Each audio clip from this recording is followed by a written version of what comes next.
Throughout the years, ships that sail the seas have proved a plentiful source of tales of the strange and the incredible. For it is only natural that men, consigned for days on end to limitless horizons of empty sky and water, should be subject to visions and hallucinations. But how shall we explain the vision of Mr. Wilmot, which was confirmed by its own subject, someone who had been nowhere near the sea?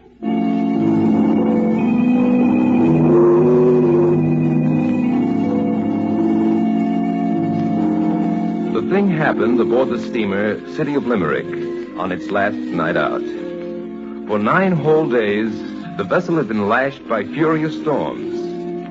As the ship lurched and rolled and threatened at each moment to go plunging forever beneath the waves, Mr. S.R. Wilmot thought much of the things he might never see again. His home in Bridgeport, Connecticut, his factory there, his children, and above all, his wife. On the 10th night, the sea at last grew calm, and Mr. Wilmot lay gratefully down on his bunk and prepared to sleep. As he lay there, he listened to the slow, regular, peaceful breathing of William Tate, who shared his cabin with him and slept in the berth overhead. And then he saw her standing in the doorway, a woman who was unmistakably his wife. Margaret, what are you doing here? But she did not answer. She came slowly toward him, and standing by his bed, bent and kissed him. Feeling her lips on his, feeling the touch of her hand on his cheek, he told himself that this was no dream. This was really happening.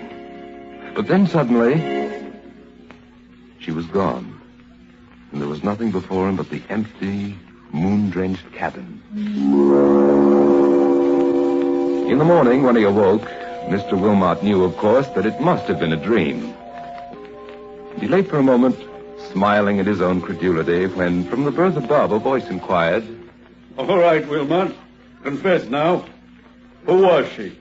Who was who? "The woman who came tiptoeing into this room and stood by your bed and kissed you." That afternoon, the City of Limerick docked at New York, and Mr. Wilmot took the night train to Bridgeport.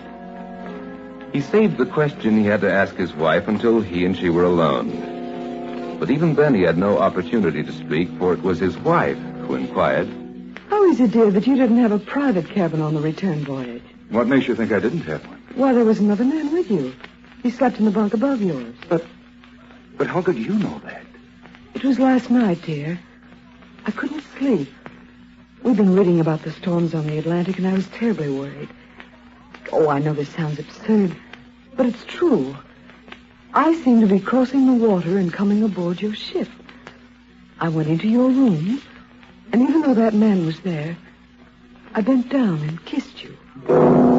Here was an incident in which 3 different individuals participated, and which each independently confirmed. It's an incident incredible but true.